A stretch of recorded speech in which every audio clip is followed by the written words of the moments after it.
Hi there, Andrew Jackson, AJ Design Studio.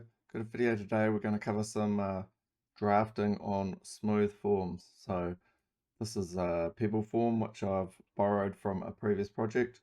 Just turn the draft analysis off.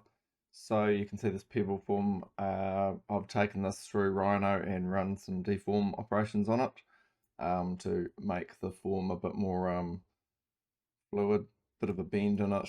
As you can see with the zebra stripes, it's still a pretty smooth form. So this is going to be the base model for running these exercises. I'm going to show you two ways to do this.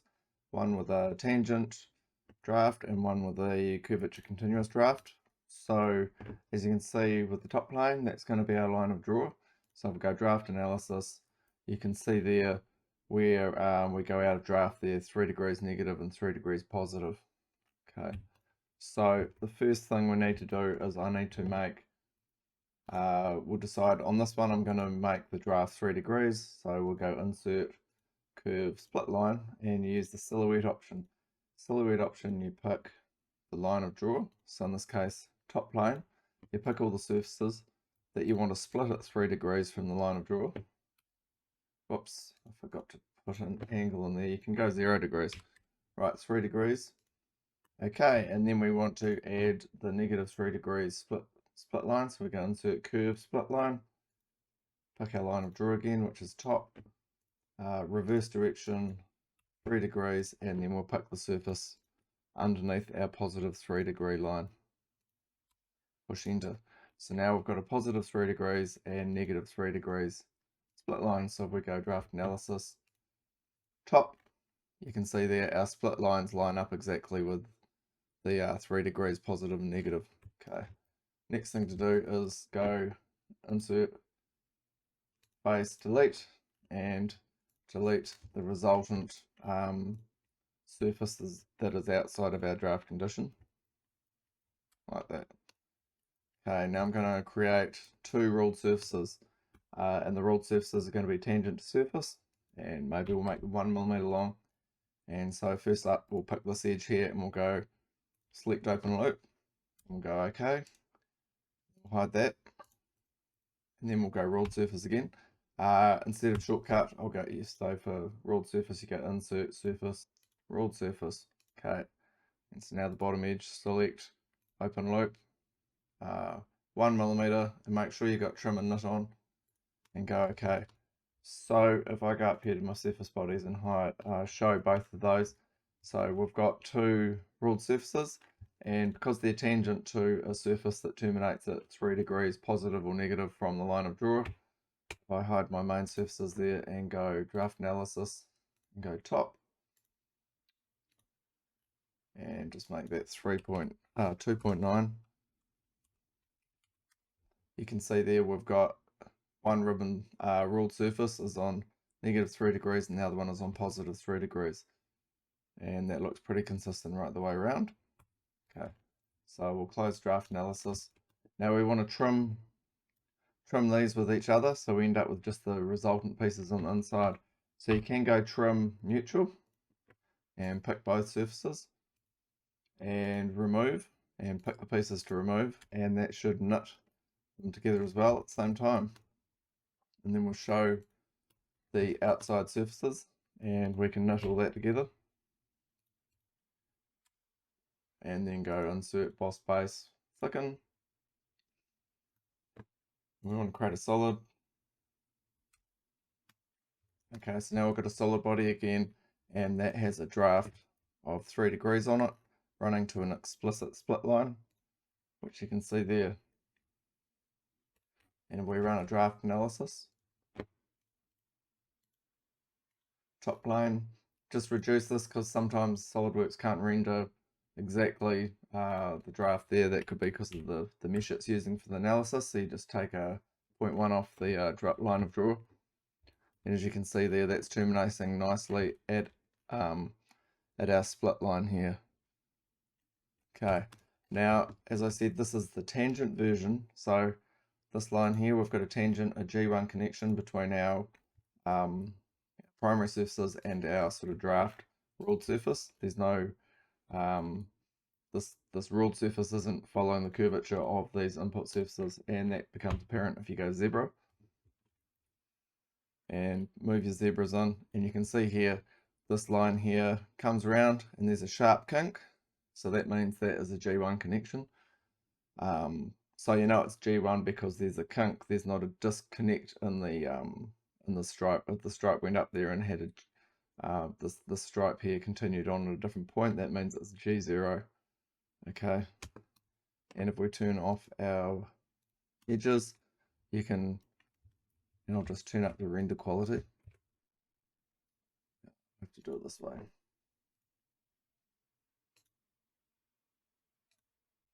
We just need to move this a little bit, like for Solidworks to regenerate our preview, our render mesh. You can see there it's really quite obvious where this G1 connection is on each side, and then it runs into the ribbon surface. I'm just trying to get the light to play across there so you can see the split line running around. So that's the first way to do it. I will put a file in the description for this if you want to pick it apart, or you can just follow the steps I followed, roll back and delete all these and just start with the import. Okay, so now I'm just going to clear this file out, and we'll start again with this import, and we'll look at a way to do this with a G2 connection. Okay, so if we will make this with a G2 connection, first thing I want to do is actually pick up the 0 degrees silhouette line on these surfaces. So we go insert, curve, split line, silhouette, pick our line of draw, which is top again, and then we'll pick those surfaces, or those faces, and make sure we're on 0 degrees. Oh, it's gone a bit weird here. 0 degrees, and hit OK. So that line should be at 0 degrees. We can check that with draft analysis. Top plane, and then just put in 0 degrees. Okay, so that's perfect. So now what we need to do is to create a curved face instead of that ribbon in the G1 version. We need to create a setback on each side so we can create a blend, and that blend can terminate nicely along this edge here. So we've got to give it space to curve. So I'm going to create some more split lines, and we'll probably go maybe 10 degrees either side of 0. So insert curve, split line, top plane, surfaces, we'll do this side first, split these, 10 degrees. You can change this number, it just depends on how abrupt the blend is and what your draft angle is. So we'll go 10 degrees. And then I'll do the other side, insert surface, insert curve, split line, line of draw, faces, doing the negative side,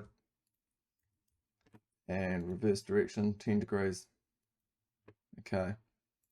Now I want the 0 degree line. I want to capture that as a 3D sketch. So I'll just roll back and go insert 3D sketch. And we'll just right click on that and go select tangency and convert entities. Okay, and we can just roll forward again. Okay, so you can see there we've got our 3D sketch, which is our 0 degree silhouette line. So now I need to create some helper surfaces which will be at our line of draw. So in this case I'm going to go for 1 degree. Let's pretend this is polished. So with a 3D sketch, you can actually extrude a 3D sketch. You pick 3D sketch, you can insert surface extrude, and say 1 millimeter. Now you have to specify the direction, so we're going to pick our line of draw, which is the top plane, and then I want to add some draft, so we can pick draft. So 1 degree. So this helper surface here will help create the negative side. So as you can see there, draft inwards or outwards, we want it tapering outwards, because we're going to use this to control the draft around the split line on the negative side. Okay, so we'll go OK, and we can hide that, and then we can get our 3D sketch and we can run the same operation again, except in the other direction. So extrude, got to pick your direction, so our line of draw, top plane, flip direction draft, and then just make sure it is drafting the right way. That's correct. It's going outwards because our surface is going to tuck inwards for our positive side. And then we go okay. And I'm just going to hide that as well. Now we're just going to delete these faces. So insert face, delete, just make sure it's on plain delete.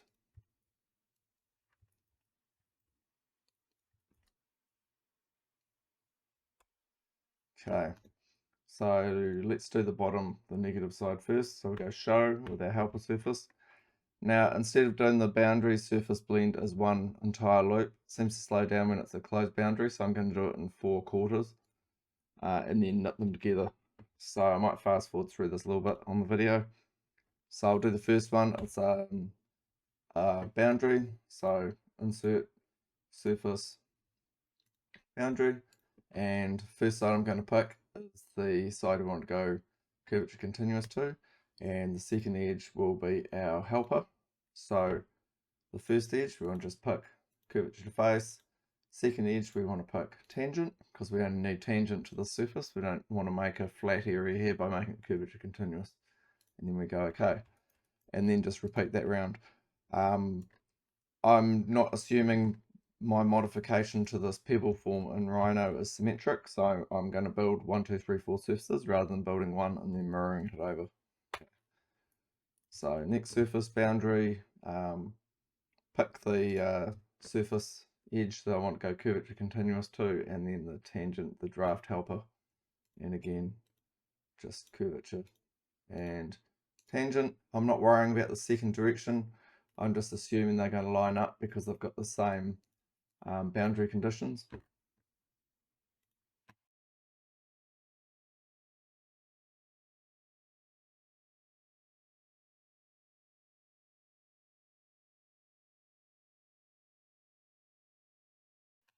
Okay, so now I've done the negative side, so I'm going to hide my helper surface, and I'm going to hide my 4 boundaries that I've already made there. So we'll go up here and we'll hide those, and we'll bring up our extrude for the positive surface, so the helper, and I'll just repeat the same thing. So again, boundary surface,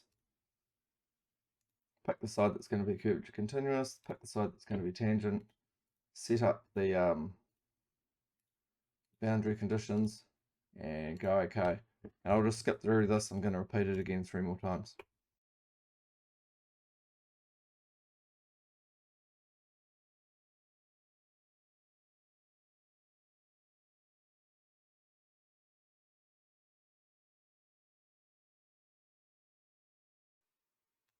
Okay, so now we're done there. We'll hide the extrude and show our negative side blends, and then I want to knit those all together, so I'll pick all those, hit knit, and then go insert boss base thicken. I prefer doing that rather than making it solid in the knit, just because it's easier to interrogate if you have any issues. Okay, so now we've got a solid there. We go draft analysis, line to draw top, 1 degree. Okay, so that's telling me we've got 1 degree, going down to 1 degree draft. And negative way to check that would be to go 1.5. Okay, you can see, so we're out of draft there. 1.2. Okay, so it looks like that's all worked well.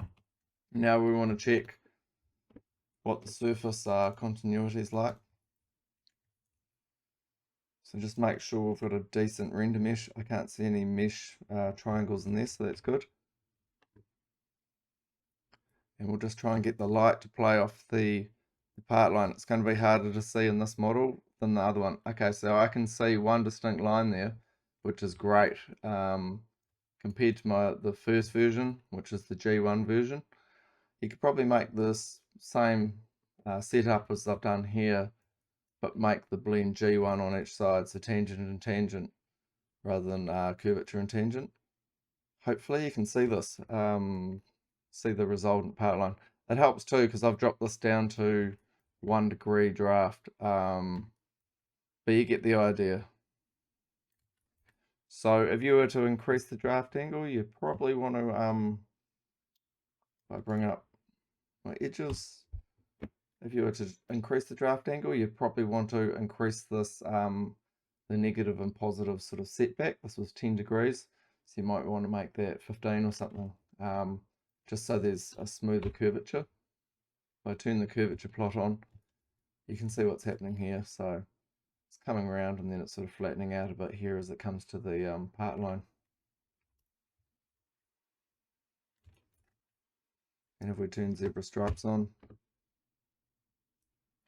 hopefully we can see, okay, so you can see there's no kink in the stripe there as it passes over onto our blend surface, but you can see a kink, not even a kink, a disconnect here, which is expected because this is the split line, that's G0. So that's positional continuity only. And on this side we're curvature continuous as we come through the blend there, because there's no kink in the zebra stripe. If there was a kink, that would mean it would be G1.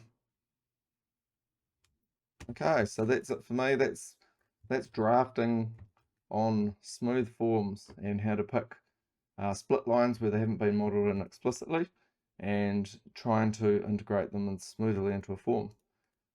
Thanks for watching. Andrew Jackson, AJ Design Studio. See ya.